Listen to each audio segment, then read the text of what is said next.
देखिए रिलेशन के बारे में आपको बताया गया था कि रिलेशन होता क्या है, नंबर ऑफ़ रिलेशन क्या होता है। वहाँ मैंने आपसे ये कहा था कि अगर ए कोई सेट है, इसमें अगर नंबर ऑफ़ एलिमेंट m है, बी अगर कोई सेट है, इसमें अगर नंबर ऑफ़ एलिमेंट n है, तो ए से बी में या बी से ए में जो नंबर ऑफ़ रिलेशन होता है ये होता है 2⁻mn। ये हो गया नंबर ऑफ़ रिलेशन, ये मैं बता चुका हूँ। इसके बाद मैंने ये भी बताया था कि अगर ए कोई सेट है, वहाँ नंबर ऑफ़ एलिमेंट m है, बी में अगर n है, तो नंबर ऑफ़ फंक्शन जो होगा ए से बी में ये हो जाएगा n⁻m। ये हो गया फंक्शन। ये भी मैं बता चुका हूँ, ये मैंने आपको एक्सप्लेन किया था। रिलेशन और फंक्शन में डिफरेंस मैंने आपको बताया था बेसिक क्या होता है। सारे के सारे फंक्शन जो होते हैं, याद रखना आप कि रिलेशन होता है, लेकिन सारे रिलेशन फंक्शन हो कोई ज़रूरी नहीं हो भी सकता है, नहीं भी हो सकता है। इसको दिमाग में रखिएगा। रिलेशन अलग होता है, फंक्शन अलग होता है। Number of relation is different, number of function जो होता है वो अलग होता है। नंबर ऑफ़ रिलेशन जो होता है वो ग्रेटर देन और equal to number of function होता है। ऐसा कभी नहीं हो सकता है कि फंक्शन की वैल्यू रिलेशन से ज़्यादा हो जाए।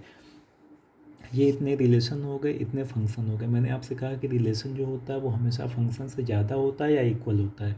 तो कुछ ऐसे भी रिलेशन होंगे जो फंक्शन होंगे, तो वो कितने होंगे ये भी आपको बताया गया था, 2⁻mn - n⁻m। ये इतने ऐसे रिलेशन होंगे जो कि फंक्शन नहीं होंगे। अब इसके आगे मैं चल रहा हूँ, इतना मैंने आपको बताया था। अच्छा, कुछ चीज़ें ध्यान रखिएगा। जब आप बेसिक मैथमेटिक्स कर रहे हो तो वहाँ पे आपको रिलेशन फंक्शन तो ठीक है आना चाहिए। इसमें कुछ वर्ड्स यूज होते हैं, जैसे सबसेट होता है, सुपर सेट होता है, कई चीज़ें मैंने आपको बताई भी हैं, दिमाग में आपको होगा। एक वर्ड आपको दिखेगा अडल्ट पेयर, इसका मतलब क्या होगा? देखो, जब भी आप रिलेशन की बात करोगे, आप याद करो रिलेशन क्या बताया गया है कि दो सेट ए और बी है, यहाँ का एक नंबर लेते हैं और यहाँ के दूसरे नंबर से हम रिलेट करते हैं। जैसे मान लो कहीं पे लिखा गया 1,5 और भी लिखा गया है कुछ ऐसे करके। एक और एग्जांपल लेते हैं, जैसे मान लीजिए यहाँ पे लिखा गया है एक रिलेशन है कुछ ऐसे 1, 5 ही मान लेते हैं। देखो ध्यान से, 4 और 20 मान लेते हैं, ये एक रिलेशन दिया गया है। तो यहाँ पे देखो 1 का रिलेशन 5 के साथ है, तो ये जो आपने लिखा हुआ है ना 1,5, इसी को हम बोलते हैं अडल्ट पेयर। अडल्ट इसलिए बोलते हैं, पेयर तो समझ में आ गया होगा, दो है इसलिए इसको हम पेयर बोल रहे हैं। अडल्ट का मतलब ये होता है कि अगर कहीं पे 1,5 है तो ध्यान रखिएगा इसको आप 5,1 नहीं लिख सकते हैं, ये गलत है। ये भी आप जानते हैं, ये अलग होता है, ये अलग होता है। अच्छा, एक चीज़ और देख लो, इसके बाद इसमें आगे चलते हैं। मान लो ये आर की वैल्यू दी गई है 1, 5, 2, 10, 3, 15 और ये, तो अगर हम इनको आपस में रिवर्स कर दें, जैसे 1, 5 की जगह 5,1 कर दें, यहाँ पे मान लेते हैं मैंने ये कर दिया, ऐसे ही सबको मैंने कर दिया, और यहाँ पे हो जाएगा 4। मान लो ये मैंने कर दिया, तो अब यह जो वैल्यू होगी, देखो ध्यान से, ये अलग है, ये अलग है। दिमाग में ये ना है कि 1, 5, 5, 1 एक ही चीज़ होता है, बिल्कुल अलग है। तो अगर इसको हम आर बोलेंगे तो ध्यान रखिएगा इसको हम आर इनवर्स बोलते हैं। मतलब जो यहाँ पे पेयरिंग है, जो यहाँ पे नंबर्स दिए गए हैं, अगर इनको हम आपस में रिवर्स कर दें, ए बी कहीं पे है तो ए बी की जगह बी ए अगर हम कर दें, तो वह जो वैल्यू होगी वह ओरिजिनल रिलेशन जो है उसका इन्वर्स हो जाएगा। मीन्स अगर कहीं आर की वैल्यू गिवन है ये ए कॉमा बी, तो ये ध्यान रखिएगा अगर कोई आपसे आर इनवर्स पूछा जा रहा है तो यहाँ आगे पीछे केवल कर दो, ए बी था तो यहाँ पे हो जाएगा बी ए। जितने भी होते सबको आपस में चेंज कर देंगे। ये जैसे यहाँ पे देखो 5 बाद में था, 5 पहले आ गया, 10 बाद में था, पहले हो गया। जो भी बाद में होगा सबको आप पहले कर देंगे तो आपको इसका इनवर्स मिल जाएगा। तो अडल्ट पेयर का मतलब ध्यान रखिएगा जो पेयरिंग होता है, जैसे कहीं पे ए और बी लिखा गया है तो ये हो गया अडल्ट पेयर। अगर आर की वैल्यू ये है तो आर इनवर्स ध्यान रखना बी ए हो जाएगा, और दोनों आपस में इक्वल नहीं होता, ये आपके दिमाग में होना चाहिए। अच्छा, अब आगे चलते हैं। जब आपने ये देखा तो अब मैं आगे चलूँ उससे पहले देखिए अभी यहाँ क्या क्या बचता है। एक तो होता है वेन डायग्राम, क्वेश्चंस काफ़ी इस पे बनते हैं, यहाँ लिखते चल रहा हूँ। अभी जो मैं आपको बताने जा रहा हूँ वेन डायग्राम, इसके बाद होता है डिमॉर्गन्स थ्योरम, डिमॉर्गन्स लॉ। इसके बाद मैं आपको बताने जा रहा हूँ एन ए, मैंने आपको बताया है, एन बी मैंने बताया, याद होगा। एन ए का मतलब ये हुआ कि अगर ए की वैल्यू मान लीजिए ये दिया गया है, सपोज करो तो एन ए का मतलब ये हो गया कि number of element in set ए, ये सेट ए हो गया, या नंबर ऑफ एलिमेंट कितने हो गए 1 2 3 4, तो ये हो जाएगा 4, है ना। तो एन ए आपको पता है, ऐसे ही एन बी पता है। मान लो आपसे ये पूछा जाए एन ए यूनियन बी की वैल्यू बताइए, तो इसका मैथमेटिकल तरीका क्या होता है और आप डायग्राम से कैसे इसकी वैल्यू बताओगे ये मैं आपको बताऊंगा। इसके बाद जो होता है सेट, आपने पढ़ा हुआ है collection of well defined object की होते हैं, उसी को हम सेट बोलते हैं। तो जैसे आपने यहाँ पे लिखा 1 2 3 4, तो देखो ध्यान से यह जो वैल्यू लिखा गया ध्यान से समझिएगा। अगर आपने यहाँ पे कहीं लिख दिया, इसी की बात करते हैं, मान लो आपने ये लिख दिया, आपको दिख रहा है कि यहाँ नेचुरल नंबर की हम बात कर रहे हैं जो कि 5 से कम है, यानी 1 से लेकर 4 तक है। तो अगर इसी को हम ऐसे लिखें कि ए जो है ये बताता है एक्स, एक वेरिएबल मैंने मान लिया, ये एक लाइन है, इसको भी मैं एक्सप्लेन करूँगा। यह जो लाइन है इसको हम बोलते हैं such that X belongs to, यह जो होता है इसको हम बोलते हैं बिलोंग करना, ये भी मैं बता चुका हूँ, बिलोंग्स टू एन, जानते हैं आप natural number, where N less than 5। X जो है वह एक नेचुरल नंबर है, नेचुरल नंबर आप जानते हैं 1 से शुरू होता है, और एन की वैल्यू कहाँ तक जा रही है 5 से कम, 5 से कम मतलब क्या हुआ 4, इसका मतलब यहाँ पे एक्स की वैल्यू क्या हो जाएगी 1 2 3 एंड 4, यही तो होगा। तो अब देखो ध्यान से, यहाँ पे ए की वैल्यू जो है 1 2 3 4, इस पूरे का जो मतलब हुआ ये भी वही हुआ जो ऊपर था। तो आपने क्या किया, इसको आप ऐसे भी लिख सकते हो, मतलब जो सेट यहाँ पे गिवन था इसको लिखने का दो तरीका हो गया, इधर दिस और दिस। तो किसी भी सेट को हम दो तरीके से रिप्रेजेंट कर सकते हैं, वो अभी आपको हम बताएंगे। इसमें से एक होता है टेबुलर फॉर्म, या उसी को बोलते हैं रोस्टर फॉर्म, दूसरा होता है सेट बिल्डर फॉर्म। तो एक जो मैं आपको बताने वाला हूँ रिप्रेजेंटेशन ऑफ सेट, ये इतनी चीज़ें मैं अभी कोशिश करूँगा आपको बताने का, ध्यान से समझिएगा एक एक करके। सबसे पहले बात करते हैं वेन डायग्राम की।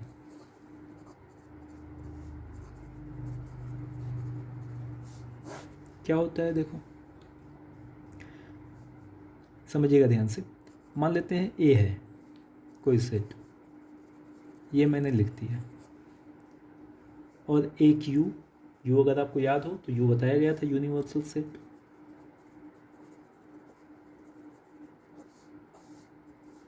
ये मान लेते हैं ये दिया गया है। अब अगर आपसे कहा जाए कि ए का कॉम्प्लीमेंट बताओ, तो कॉम्प्लीमेंट भी आपको याद होगा, यू माइनस ए बताए थे, यू में से ए को माइनस कर दो। माइनस का मतलब क्या बताए थे, यू के वो सारे नंबर जो ए में ना हो। तो यहाँ देखिए 5 और 6 है यू में, जो कि ए में नहीं है, 1 2 3 4 तो यहाँ पे है, यहाँ पे नहीं। ये चीज़ें मैं बता चुका हूँ, आप लोग को आ रहा होगा। तो ये देखिए होगा ए का कॉम्प्लीमेंट। अब ध्यान से समझिएगा, यू आपको क्या बताया गया है, यू एक ऐसा सेट होता है जिसमें दुनिया की सारी चीज़ें आ जाती हैं। जैसे मैंने आपको कॉम्प्लीमेंट बताया था कि अगर मैं आपके हाथ का कॉम्प्लीमेंट पूछूं तो हाथ को आप निकाल दो, अगर मैं सर का कॉम्प्लीमेंट पूछूं तो सर को आप हटा दो। तो सर ऐसा नहीं कहीं पे रखा हुआ है, जहाँ पे है, जैसे आपके शरीर में है तो आपकी जो बॉडी होगी वो पूरे का पूरा यूनिवर्सल सेट हो जाएगा। तो वैसे ही जब भी हम किसी सेट की बात करते हैं तो इस सेट में जितने भी नंबर होते हैं वो सारे के सारे यूनिवर्सल सेट में ही होते हैं।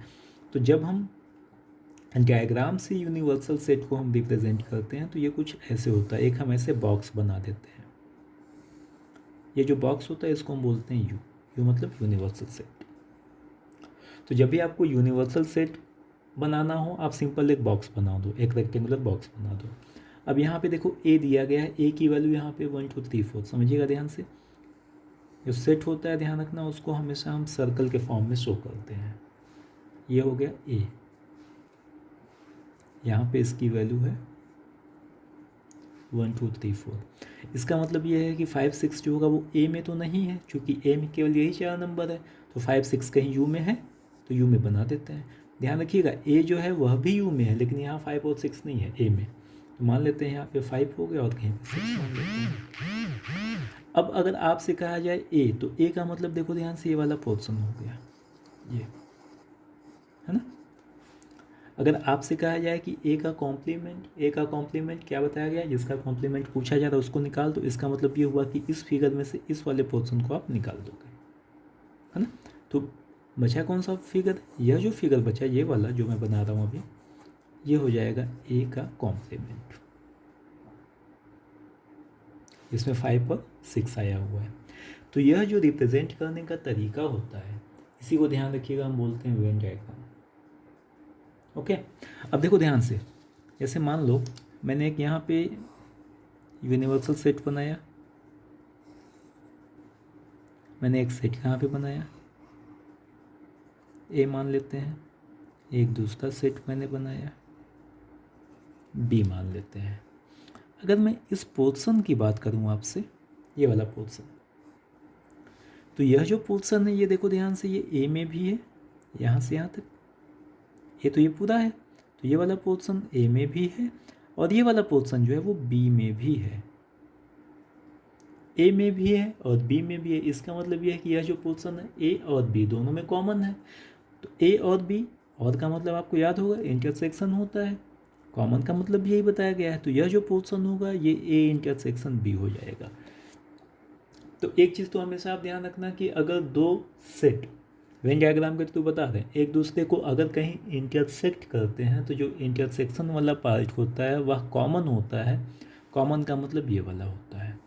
अगर आपने कहीं फिगर बनाया हुआ है ऐसे, ये मान लेते हैं P है, ये मान लेते हैं Q है, तो यह जो पोर्शन होगा ये ध्यान रखिएगा P इंटरसेक्शन Q होगा।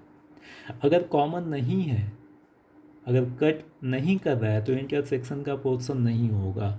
अगर ये फिगर ऐसे है तो इस केस में इंटरसेक्शन नहीं होगा। इसका मतलब यहाँ पे P इंटरसेक्शन Q जो होगा वो 0 हो जाएगा। अगर फिगर ये वाला है तो ये आ गया होगा समझ में, इंटरसेक्शन का मतलब कॉमन होता है। अच्छा, अब आगे चलते हैं। देखो ध्यान से, मैं आपसे ये मैं आपसे को बताने क्या जा रहा हूँ, ए यूनियन बी यहाँ पे क्या होगा। ए यूनियन बी, अगर आप बेसिक पे चलो तो ए यूनियन बी क्या बताया गया था, वो सारे के सारे नंबर जो ए में हो या तो बी में हो, यूनियन का मतलब आर होता है, वो सारे के सारे नंबर, वो सारे के सारे एलिमेंट, वो सारी की सारी चीज़ें जो ए में हो या तो बी में हो, मतलब ए या बी में कहीं होना चाहिए। अगर कहीं पे है ए में चाहे बी में चाहे दोनों में, तो ए यूनियन बी में वो आएगा ही आएगा। तरीका क्या बताया गया था इसका, ए की सारी वैल्यू को लिख लेते हैं और बी की उन वैल्यूज़ को लिखते हैं जो ए में नहीं आया हुआ है। देखो ध्यान से, एक एग्जांपल लेते हैं उसके बाद इसको बताते हैं। मान लेते हैं ए की ये वैल्यू है ए बी, और बी की वैल्यू मान लेते हैं बी और सी। आपसे अगर ये कहा जाए ए यूनियन बी की वैल्यू बताओ, तो ए यूनियन बी, पहले ए है तो ए के हम सारे नंबर्स को लिख लेते हैं ए और बी। इसके बाद बी पे आते हैं, बी के नंबर्स को लिखते हैं, तो बी यहाँ पे है तो बताया गया था कि किसी भी नंबर को 2 बार नहीं लिखते हैं तो बी नहीं आएगा। तो तरीका क्या बताए थे, ए है, ए के सारे नंबर को आप लिखो, लिखने के बाद बी है, बी के उन नंबर्स को लिखो जो ए में नहीं आए हुए हैं। यहाँ देखिए बी है सी है, बी आ चुका है तो बी के उन नंबर्स को आप लिखो जो ए में नहीं आया हुआ है। सी यहाँ पे है तो ए सी हो जाएगा। अब जो मैंने यहाँ पे बोला इसी को मैं यहाँ समझा रहा हूँ, ध्यान से समझिएगा। ए यूनियन बी, ए के सारे नंबर्स को लिखना है, मतलब पूरे का पूरा ए लेना है। अब इस फिगर को देखिए आप ध्यान से,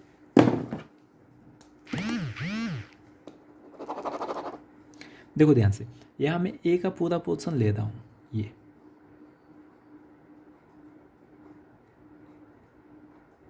ये हो गया। लेने के बाद ध्यान से समझिएगा, ये पूरा यहाँ तक आ चुका है, ये ए पूरा यहाँ से यहाँ तक ए में पूरा ले चुका हूँ। लेने के बाद अब मैं बी के उन पोर्शन को ले रहा हूँ जो ए में नहीं आया हुआ। बी का ये वाला जो पोर्शन है, ये वाला, ये ए में आ चुका है, वह पोर्शन जो ए में नहीं आया हुआ, तो देखो ध्यान से ये वाला पोर्शन हो जाएगा। इसका मतलब ये हुआ कि ए यूनियन बी जो होगा वो कौन सा पोर्शन होगा, ये पूरा तो होगा ही होगा, और ये वाला हो जाएगा ये पूरा पोर्शन, है ना।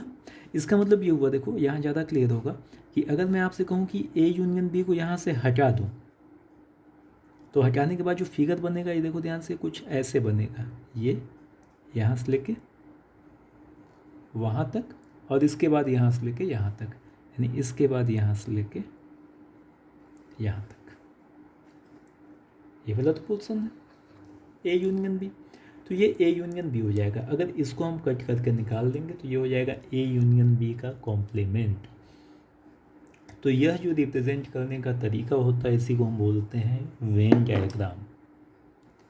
अब थोड़ा सा डिटेल्स में इसको देखते हैं।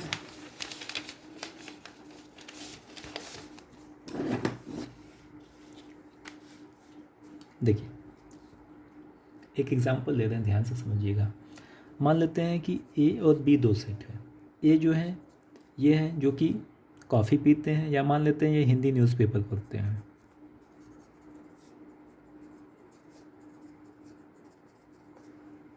और बी मान लेते हैं वो हैं जो कि इंग्लिश न्यूज़पेपर पढ़ते हैं।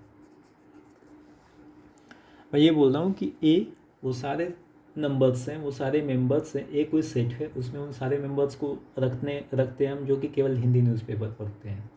बी वो सारे हैं जो इंग्लिश न्यूज़पेपर पढ़ते हैं। तो कुछ ऐसे भी होंगे जो कि हिंदी और इंग्लिश दोनों पढ़ते होंगे, है ना। जैसे मान लीजिए आपके यहाँ टाइम्स ऑफ इंडिया आता है, आप वो पढ़ लेते हो। आपके यहाँ अगर दैनिक भास्कर आता है, आप वो पढ़ लेते हो। आप दोनों पढ़ सकते हो।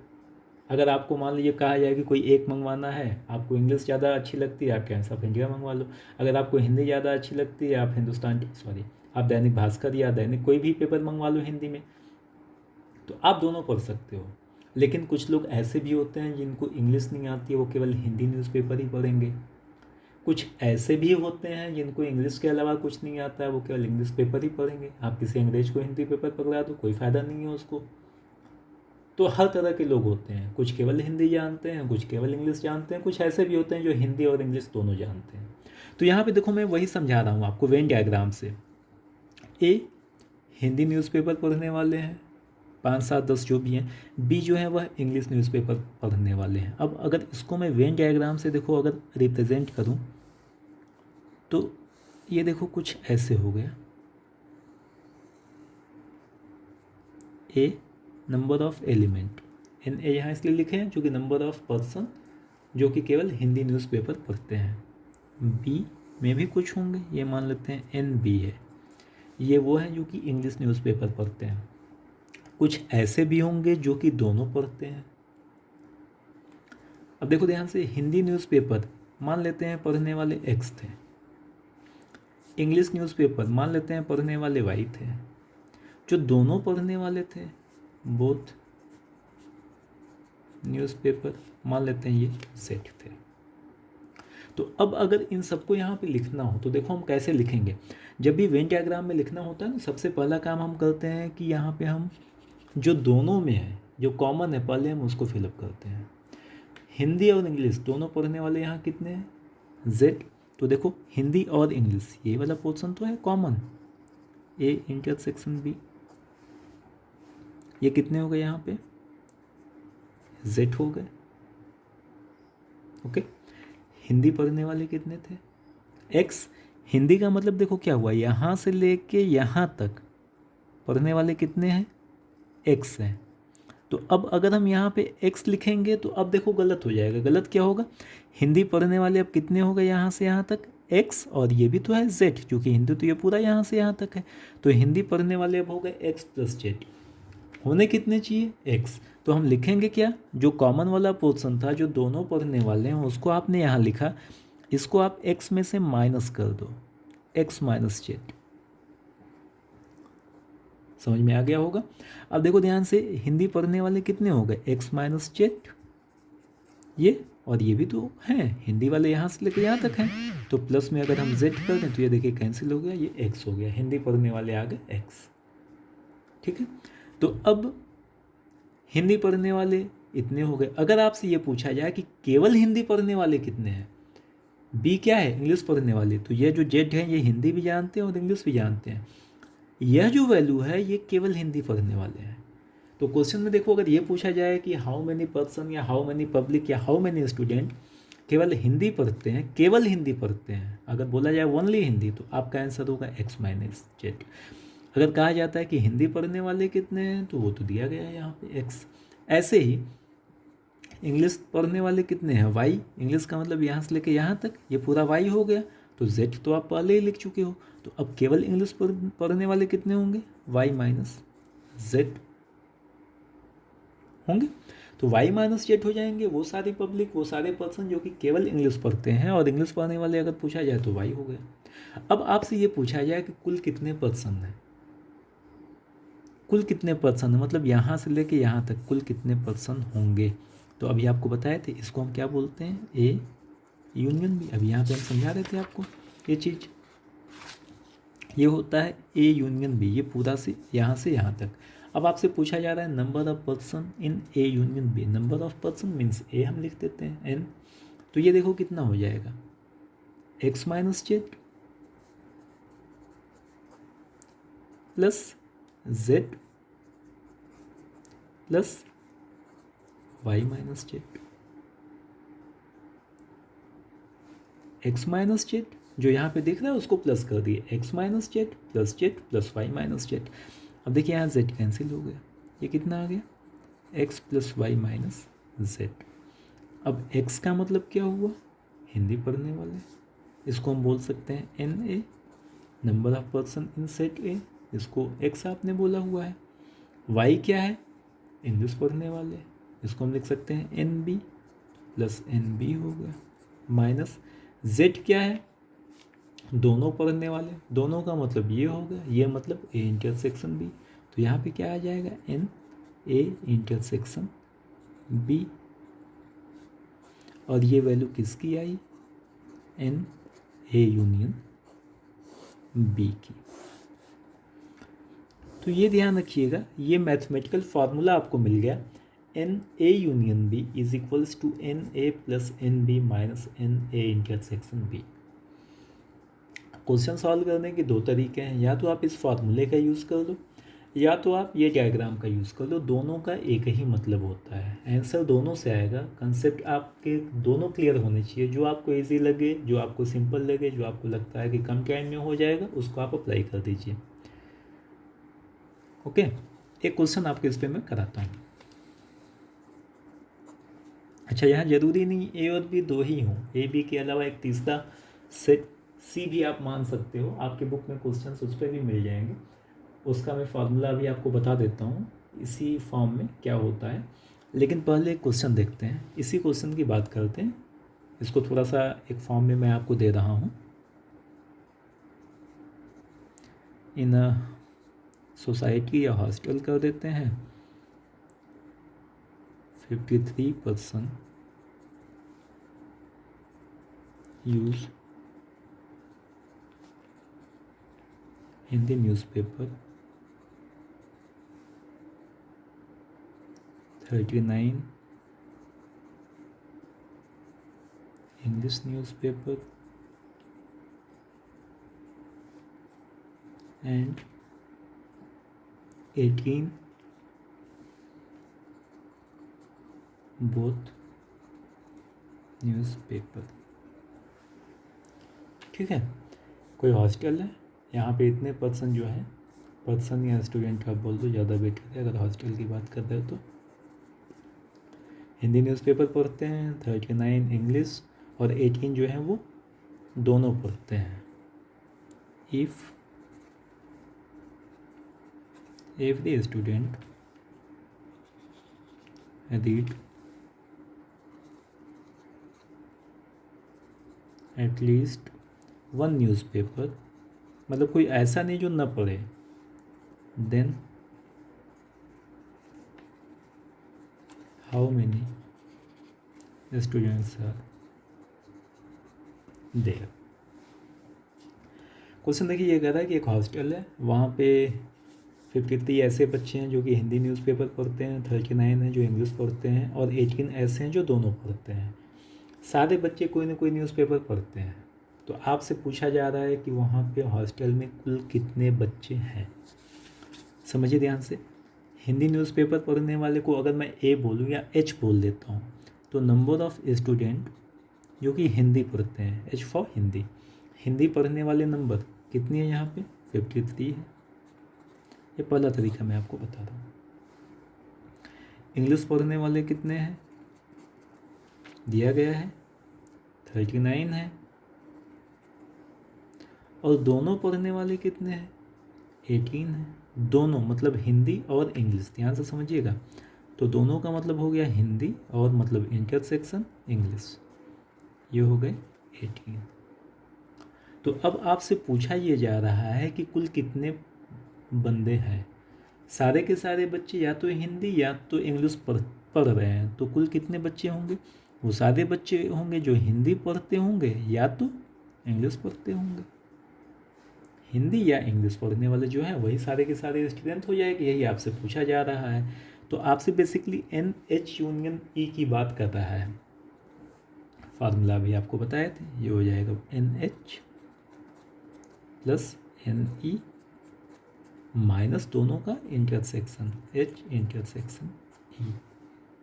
इसको ध्यान रखिएगा, NH गिवन है 53, NE गिवन है 39, ये गिवन है 18।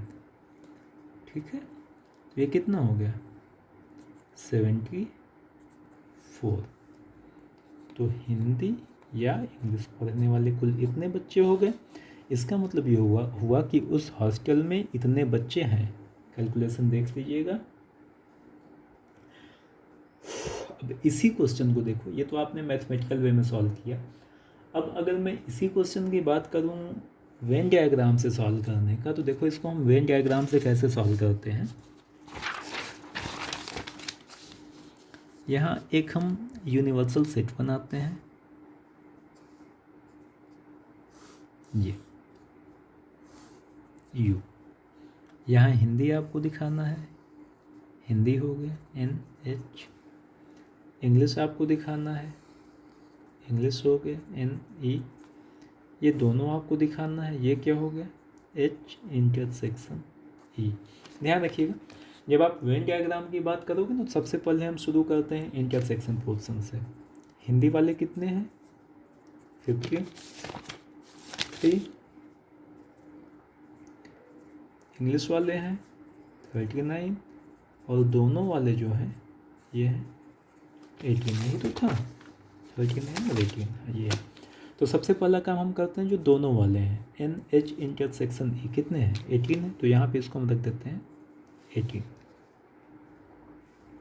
अब जैसे मान लो यहाँ इंग्लिश है, तो इंग्लिश वाले 39 है। इंग्लिश वाले मतलब यहाँ से लेके यहाँ तक पूरे हो गए, तो 39 में से 18 तो आप यहाँ पे लिख चुके हो। बचे कितने 39 में से 18 माइनस कर देते हैं, ये 21 हो जाएंगे। इसका मतलब ये हुआ कि 21 ऐसे बच्चे हैं जो केवल इंग्लिश न्यूज़पेपर पढ़ते हैं। जो 39 थे इंग्लिश पढ़ने वाले, इसमें से जो 21 हैं वो केवल इंग्लिश पढ़ते हैं, ये हिंदी न्यूज़पेपर नहीं पढ़ते हैं। आगे हिंदी पढ़ने वाले 53 हैं। अब 53 हैं तो देखो ध्यान से, 53 हिंदी वाले, ये पूरा यहाँ से लेके यहाँ तक है। तो 53 में से 18 तो आप लिख चुके हैं, बचे कितने 53 में से आप 18 को माइनस कर दीजिए। समझ में आ रहा है? तो ये कितना हो जाएगा, ये हो गया 35। इतने ऐसे बच्चे हो जाएंगे जो केवल हिंदी पढ़ने वाले हैं, ये 35। अब आपसे पूछा जा रहा है कुल कितने बच्चे हैं, तो कुल बच्चों के लिए आप इनको ऐड कर दीजिए। तो N हिंदी या इंग्लिश पढ़ने वाले जो बच्चे होंगे 35 प्लस 18 प्लस 21, ये हो जाएगा कितना 74। तो अब इसमें एक फ़ायदा भी होता है, देखो इसको और इसके पहले जो बताए थे आप दोनों को ध्यान से देखो।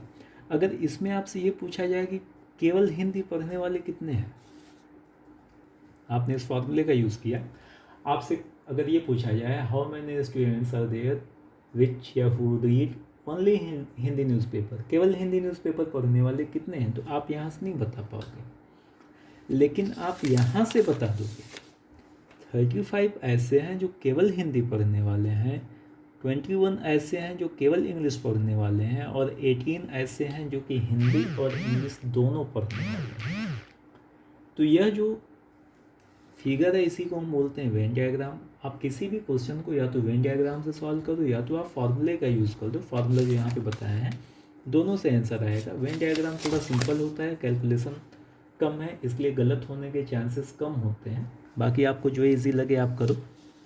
अच्छा, मान लेते हैं कि ए बी के अलावा एक सेट और अगर आपको दे दिया जाए। अभी आपको क्या बताया गया, एन ए यूनियन बी का फार्मूला आपको बताया गया n A plus N B minus n A intersection B, ये आपको बताया गया।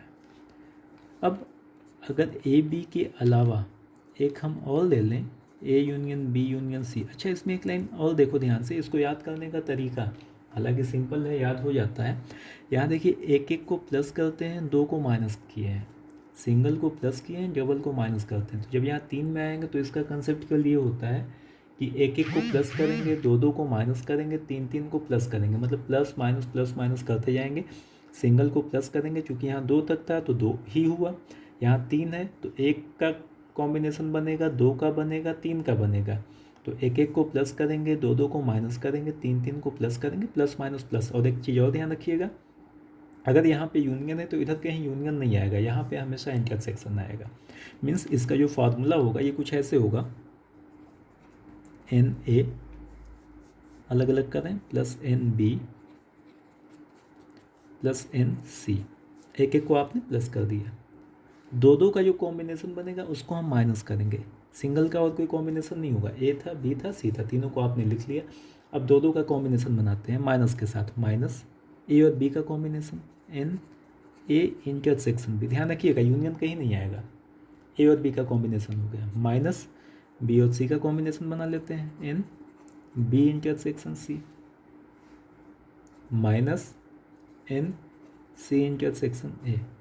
एक एक का प्लस किए, दो दो का कॉम्बिनेशन बनाए, माइनस किए। देखिए दो दो का कॉम्बिनेशन क्या होगा, ए बी आप लिख चुके हैं, बी सी भी आप लिख चुके हैं, ए सी भी आप लिख चुके हैं, और दो का कोई कॉम्बिनेशन नहीं बनेगा। एक एक को आपने प्लस किया, दो दो को आपने माइनस किया, प्लस माइनस, इसके बाद प्लस करेंगे, तीन तीन का कॉम्बिनेशन बनाएंगे प्लस साइन के साथ। तो तीन का कॉम्बिनेशन क्या होगा, ए इंटरसेक्शन, यूनियन कहीं नहीं आएगा, मैंने आपसे कहा, बी इंटरसेक्शन सी। तीन का केवल एक ही कॉम्बिनेशन बनेगा। तो ये आपका n A union B union C का फार्मूला हो जाएगा। एक ये हो गया और एक ए यूनियन बी का हो गया। अगर इसी को हम वेन डायग्राम से शो करें तो ये देखिए कुछ ऐसे हो जाएगा, ये हुआ एन ए, ये हुआ एन बी, समझिएगा ध्यान से, एक मैं यहाँ तीसरा बना रहा हूँ, ये हो गया एन सी। ये वाला जो पोजीशन है ये देखो तीनों में है, ए में भी है, बी में भी है, सी में भी है। इसका मतलब यह जो पोजीशन होगा ये हो जाएगा n A intersection B intersection C, है ना। अब ये वाला जो पोजीशन है ये देखो ए में है और बी में है, सी में नहीं है, ए में है और बी में है। ए और बी का कॉम्बिनेशन पूरा कितना था, जो कॉमन था ए और बी में, यहाँ से लेके यहाँ तक था। तो यहाँ से यहाँ तक में ये तो आप लिख ही चुके हो। अब ये वाला जो बचा ये हो जाएगा एन ए यूनियन बी। ये वाला जो कॉम्बिनेशन होगा ए और सी में कॉमन है, तो ए और सी ये हो गया ए यूनियन सी। ये वाला जो होगा वो बी और सी में होगा, तो ये हो गया बी और सी। तो अब जो बचा यहाँ पे वो एन ए होगा, ये एन बी होगा और ये एन सी होगा। तो ध्यान से आप क्वेश्चन देखो, अगर कहा जाता है कि केवल एन ए की वैल्यू बताओ तो केवल एन ए इतना होगा। अगर आपसे कहा जाता है कि केवल एन ए इंटरसेक्शन बी की वैल्यू बताओ तो ये वाला हो जाएगा। अगर आपसे कहा जा रहा है कि n A intersection B intersection C की वैल्यू बताओ तो ये वाला हो जाएगा।